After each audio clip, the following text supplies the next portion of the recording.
আসসালামু আলাইকুম। আশা করি তোমরা সবাই ভালো আছো, আমিও ভালো আছি আলহামদুলিল্লাহ। সো আজকে তোমাদের মাঝে আমি দুইটা অঙ্ক নিয়ে হাজির হয়েছি। সো এই দুইটা অঙ্কের মধ্যে একটা হচ্ছে কি উদাহরণ 4-এর খ, এটা হক স্যারের বইয়ের 122 নম্বর পৃষ্ঠা। অঙ্কটা হচ্ছে বর্গমূল নির্ণয় করা, এবং অপর একটা অঙ্ক আছে সেটা উদাহরণ 4 নম্বরের গ। সো এই গ নম্বর অঙ্কটা তোমাদের জন্য হোমওয়ার্ক হিসেবে থাকবে, আর এই অঙ্কটার সলিউশন আমি করে দিচ্ছি। সো সরাসরি চলে যায় অঙ্কে।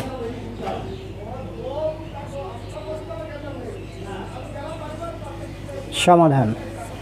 সো এই অঙ্কটা সমাধান করতে গেলে আমরা আগে দেখব যে এখানে দুইটা পার্ট রয়েছে, একটা হচ্ছে রিয়েল পার্ট আর একটা হচ্ছে কি ইমাজিনারি বা কাল্পনিক পার্ট। এই দুইটা পার্টের মাঝে যে চিহ্নটা থাকবে আমরা কমপ্লেক্স নাম্বার ঠিক একইভাবে ধরে নিব। যদি মাঝে প্লাস থাকে তাহলে আমরা বিবেচনা করব জেড ইকুয়াল টু কি এক্স প্লাস আই ওয়াই, অর্থাৎ এই আকারে আমাদের সংখ্যাটা ধরতে হবে। আর যদি আমাদের মাঝে মাইনাস থাকে তাহলে জেড ইকুয়াল টু আমরা বিবেচনা করব এক্স মাইনাস আই ওয়াই, এইভাবে। ঠিক আছে? সো যেহেতু এই অঙ্কটা আমরা করে দিতে যাচ্ছি এবং করার জন্য চেষ্টা করছি, সো যেহেতু মাঝে মাইনাস আছে আমরা এইভাবে মানটাকে ধরে এটাকে ক্যালকুলেশন করার চেষ্টা করব। ঠিক আছে? সো দেখো, এটাকে আগে ক্যালকুলেশন করে নিই। -8 -6 √-1 ইকুয়াল টু আমরা কি পাই -8, এখানে -6, আর এইখানটায় থাকছে -1-এর পরিবর্তে কি আই স্কোয়ার। সো এখান থেকে -8 -6 স্কোয়ার রুট চলে গেলে এখানে পাচ্ছি আই। সো এর একটা ফলাফল আমরা পেয়েছি। এখন আসো, -8 -6 √-1 বা -8 -6i এর বর্গমূল। সো বর্গমূল মানে কি রুট করা, তাহলে এটাকে আমরা লিখতে পারি √-8 -6i। ঠিক আছে? এবার আসবো ধরার জন্য। তাহলে দেখো, মনে করি বা ধরিয়ে যে কোনো একটা বিষয় লিখলেই হবে। তাহলে মনে করি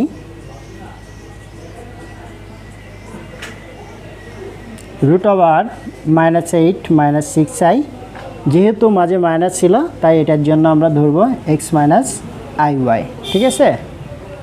তাহলে উপর থেকে মুছে দিই। দেখো,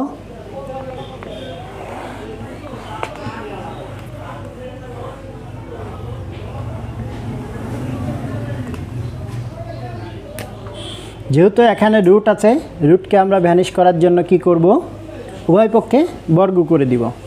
8 -6i, এটাকে বর্গ করি।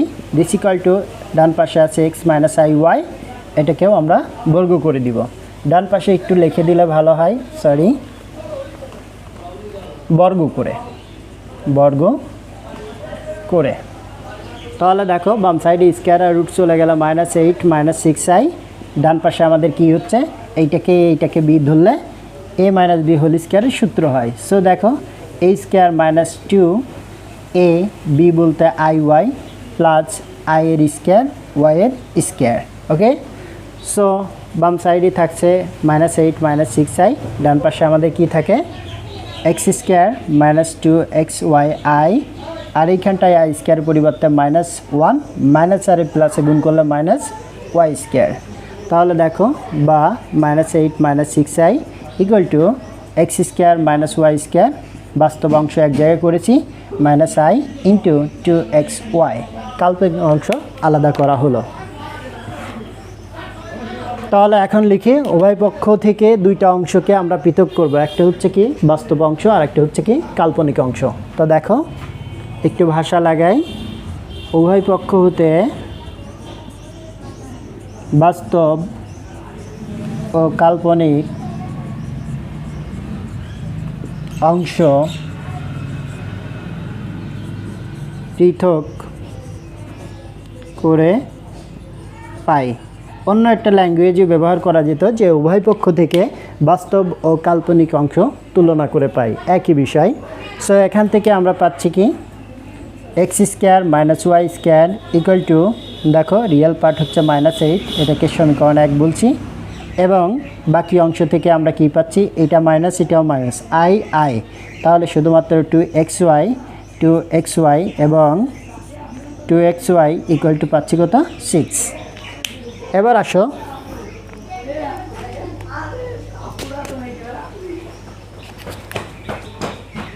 এবার দেখো যে এখানে যে অংশটা রয়েছে এর অনুবন্ধী কোনো একটা রাশির মান আমরা বের করতে চাইব। তাহলে এটা করতে গেলে উপর থেকে মুছে দিই।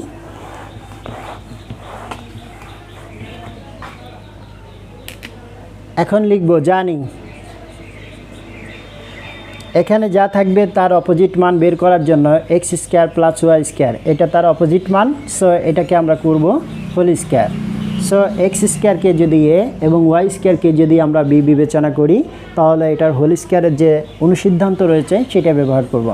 তাহলে x square minus y square, অর্থাৎ এইটাকে বি মনে করলে A plus B whole square সমান A minus B whole square plus 4, A বলতে এক্স স্কোয়ার, বি বলতে কি ওয়াই স্কোয়ার। ঠিক আছে। সো দেখো এইটার মান অলরেডি আমরা বের করে রেখেছি, এটা হচ্ছে -8। সো এটা বসিয়ে তার স্কোয়ার করে দিলাম। আর এইখানটায় এটাকে লেখা যায় 2xy এর হোল স্কোয়ার। সো এখানে -8কে যদি বর্গ করি 64 প্লাস এইটার পরিবর্তে আমরা মাইনাস এখানে পাচ্ছি কত 6, তাহলে এটা যদি স্কোয়ার করে দিই তাহলে দেখো এখানে 64 আর 6 36, তাহলে টোটাল মিলে আমরা পাচ্ছি কত 100। তো নিচ থেকে একটু মুছে দিই। দেখো বা x square plus y square এর হোল স্কোয়ার সমান এই অংশটা লেখা যায়। This implies that x square plus y square equal to, এইটাকে আমরা বর্গমূল করব, এখানে কি 100, দিস ইকুয়াল টু কত 10, এটাকে বলছি সমীকরণ 2। আচ্ছা এখন আসো, যেহেতু আমরা x square plus y square equal to 10 এবং পূর্বে x square minus y square equal to -8 বের করছি, এখন এই দুইটাকে সলিউশন করে এক্স এবং ওয়াইয়ের মান বের করাই হবে আমাদেরকে কাঙ্ক্ষিত ফলাফল। সো দেখো এরপরে কি করা যায়। ফার্স্টে যদি আমরা এক্সের মানটা বের করতে চাই তাহলে এখানে যে কাজটা আমরা করব 2 + 1 করে পাই, তাহলে সেই ক্ষেত্রে আমাদের কি হচ্ছে, আগেরটা ছিল x square minus y square equal to -8, আর এইটা রয়েছে আমাদের কি x square plus y square equal to 10। So এখানে দেখো -x square minus y square এবং এখানে প্লাস ওয়াই স্কোয়ার রয়েছে, দুইটা ইকুয়েশন পাশাপাশি থাকলে এটা বুঝে যেত। সো এখানে আমাদের যোগ করলে আমাদের থাকছে কি 2x স্কোয়ার, আর ডান পাশে আমাদের হচ্ছে কি 10 থেকে 8 যদি আমরা বাদ দিই তাহলে এখানে পাবো 2। সো 2কে 2 দ্বারা যদি ভাগ করি তাহলে এক্স স্কোয়ার মান 1।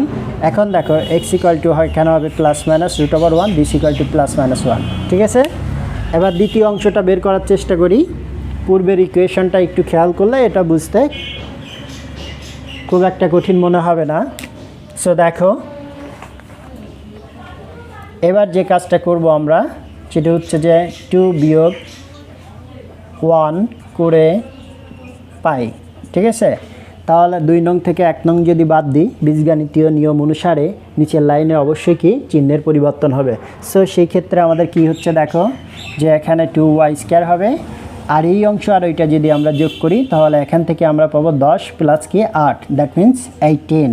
তাহলে এখান থেকে y² সমান কত পাচ্ছি 9, তাহলে এখান থেকে y equal to +-√9, this equal to +-3। So দুইটা অংশ যেহেতু আমরা পেয়েছি, এখন আমরা কি করব, ফার্স্টে যে জিনিসটা ধরেছিলাম সেই অংশে এক্স এবং ওয়াইয়ের ভ্যালুটা আমরা বসিয়ে দিব। ওকে। সো তাহলে আমাদের কি ছিল যে এখানে ছিল -8 - 6i, এটার বর্গমূল, দিস ইকুয়াল টু আমাদের কি ছিল এক্স মাইনাস কি iy। সো অতএব দিয়ে আমরা এটা লেখার পরে এক্সের ভ্যালুটা বসাবে, এক্সের ভ্যালু পাইছি +-1, এখানে মাইনাস, আর এইখানটায় আই থাকছে, এখানে ওয়াইয়ের মান পাইছি +-3। সো এই দুইটার মধ্যে যদি +- আমরা কমন নিই তাহলে এখানে +- এখানে কি হবে 1 - কি 3i। সো এখানে যে অংশটা আমরা পেলাম এটাই হচ্ছে আমার কি এই অংশটার বর্গমূল। আশা করি তোমরা বুঝতে পেরেছ, এবং এই অঙ্কটা পারলেই তোমাদের কিন্তু আমি একটা হোমওয়ার্ক দিয়েছি, সেটা হচ্ছে উদাহরণ 4-এর গ নম্বর অঙ্কটা।